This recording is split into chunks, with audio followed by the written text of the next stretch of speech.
So I recently got back into the housing market in Canada as a first-time home buyer, and so I'm sharing my story and strategies in the hopes that it will encourage other first-time home buyers or other buyers who are sitting on the sidelines thinking it's not doable because of the craziness in the market. Anyway, here is my story. And so to clarify, I say get back into the housing market as a first-time home buyer because technically, if you have not owned a property in Canada, a residential property, either individually or jointly for at least 4 calendar years, then you are considered a first-time home buyer. And so you're subject to all the other preferential treatments, the tax breaks, and, first-time home savings accounts that first-time buyers can stash money into. So I have access to all that because I have not owned a property for at least 4 calendar years. So this is my story, and I hope that you find it helpful and you borrow something from it. But as always, this is not financial advice. Perhaps also to clarify, no, the bank did not repossess my last house, and no, I did not file for bankruptcy because I would need more than 7 years, or at least 7 years, for my credit record to be restored so then I can borrow on this scale. It was a tough decision that I had to make, but necessary. At least I was brave enough to make it. I don't know if others are or not, but for me, that was the ideal decision to make, and I'm better for it today because I'm back in the property market, but with less stress. I'm more peaceful with my current purchase. As always, this is not financial advice. So for further background, I have worked with the same employer for a really long time, more than 10 years, in fact, more than 15 years. So I think it's very helpful if you stick with the same employer for at least 2 years. Lenders like that sense of stability. So that's something to keep in mind.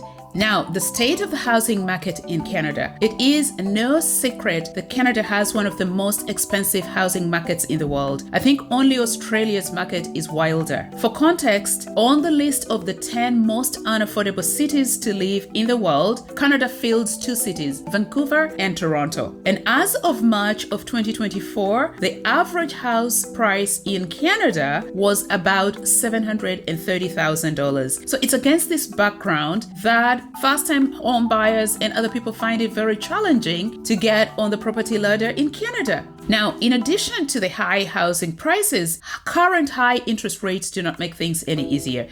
So the second challenge for first-time home buyers in Canada are the high interest rates. Now, granted, the high interest rate is common across most of the Western world, in fact, across the whole world, because of the recent fights to bring down inflation. However, Canada's case is further compounded by the mortgage stress test. The mortgage stress test was introduced in 2018, and it is intended to keep home buyers from getting into so much debt in order to buy housing or to buy a home. As of June of 2021, lenders had to apply either 5.25 or the actual interest rate you will get plus 2%, whichever is higher. Now, in this high interest rate climate, where the policy rate or the interest rate for the Bank of Canada is 5%, in fact, the average 5-year fixed rate across many institutions is about 5%. That means that to qualify, the amount of mortgage you will qualify for will be based on a 7% rate, 5% plus 2. That's going to be the actual, right? Because that's the higher between that and 5.25. Now, in a market in which housing prices are already too high, that further makes it more challenging, especially first-time home buyers. Remember too that existing homeowners have built a lot of equity so they can bid up prices on houses or properties that they want. So the challenges abound for any first-time home buyers. So it's against this background that I took it upon myself to do not just the basic usual financial preparation, but also do some detailed research and become creative in the process of getting back into a house. And by the way, when I say I had to become creative, it doesn't mean I'm doing anything illegal. I'm not suggesting that anyone does anything illegal. I did not. I just went more, I did more research, had to find alternatives and options. And so here we go.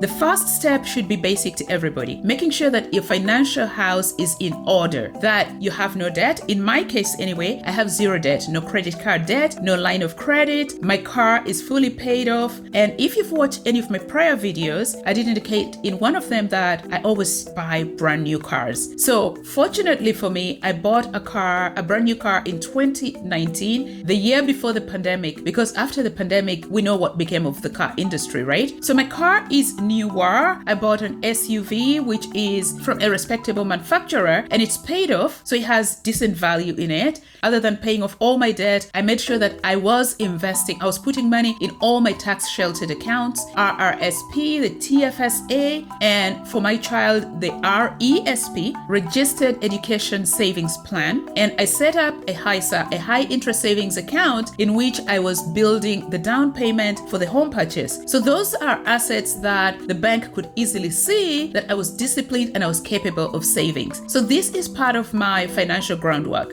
So that's my first step, making sure that my financial house was in order. Okay, so the second step was I had to explore my financing options. I had to research lenders. Now, remember that interest rates are high everywhere, but in Canada's case, everything is augmented or made worse by the mortgage stress test. So in my research, I found that there are lenders who did not strictly have to adhere to the mortgage stress test. Think of credit unions, for instance. Credit unions are considered an honors bank, but also they are local. So I think they're regulated provincially. So they do not always have to stick to the mortgage stress test, but it is their prerogative whether or not they apply it. And so in researching, I established that if your finances were in great order, stellar, you're saving, you have no debt, you're stable in your job, you could potentially get exempted from the stress test, which meant I could qualify for more financing. So in organizing my finances, I was targeting approval from credit unions. Now, remember, credit unions are not any different than the bigger banks. Most of them have retail outlets. They offer investment instruments. They offer mortgages. So I started to position myself to qualify for financing from a credit union exempt from the stress test. So that was my target. In approaching a credit union, not only had I put my finances in order, as in I paid off all my debt, I had no debt, I had all these investments growing up in the tax sheltered accounts, plus my down payment for my house. I also established that in order to present a convincing financial statement, I needed to present all the other assets I had. Now, here is something that many people may not know. That qualify as assets in your preparation to present a financial statement to a lender. Your life insurance policy could qualify as an asset. You could have a private life insurance policy, or you could have one of those life insurance policies offered by employers where it's a multiple of your annual salary, for instance. So my employer, for instance, offers 2 times your annual pay in life insurance, but as an employee, you're allowed to increase that to a multiple of 4. So I had over the years increased my life insurance policy to 4 times my annual pay. So this is now considered as an asset that I could put in my financial statement to the lender. So that's one asset that most people may not think of usually. The other thing is, remember how I said I bought a brand new car in 2019? It was fully paid off. The value of that car was still about $40,000. And even today it has about 45,000 kilometers on it because I haven't driven it so much. So it was another asset.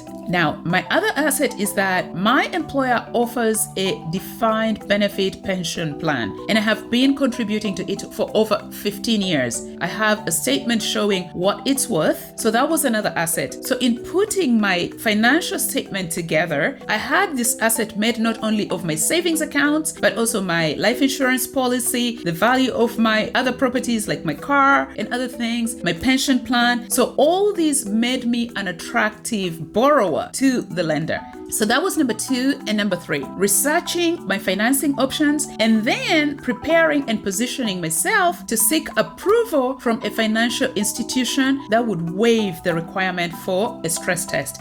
Finally, number 4, I had to choose between buying a resale or a brand new house. Now, recall how I indicated earlier that existing homeowners have a lot of equity in their houses and have the ability to bid up prices very high if they wanted a property. I decided to avoid that market altogether. So I was not going to buy a resale. I was going to buy a brand new house for more reasons than one. First, the flexibility and the payment structure. But before I get into that, here is something you have to keep in mind. I have bought a brand new house before, so I'm a bit familiar with that.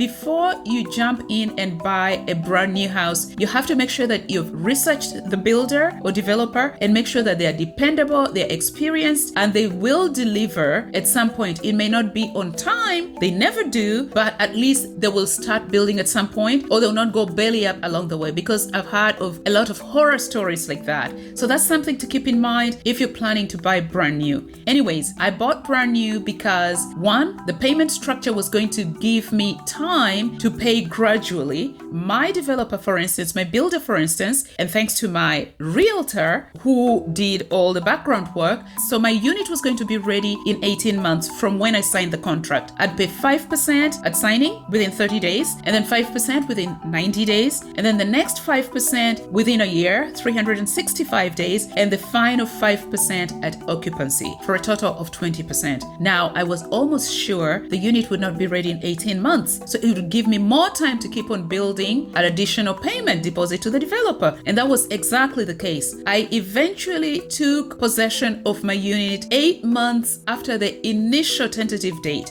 But the extra time, so instead of taking possession 18 months from when I signed the contract, I took possession about 26 months later, which was perfect for me. So ultimately, I got back into the housing market by making sure that my finances were stellar and in good shape, and also by making sure that I researched and found a lender who was willing to qualify me for a larger mortgage by waiving the requirement for a stress test, and also by considering the purchase of a new build as opposed to a resale, which gave me the additional time to build my down payment. And as a bonus, in my research process, I found that a lot of financial institutions, banks, and a lot of lenders have a mortgage known as the family and friends mortgage. So I believe that allows you to buy jointly, perhaps with family or with friends. If that is the only alternative that you might have, perhaps it's worth exploring if you're on really good terms with family and friends. In my case, I was lucky and privileged enough to purchase and close on my unit all by myself. Anyway, I hope you enjoyed this video and found it helpful. If you did, please consider liking and subscribing. Thank you for watching.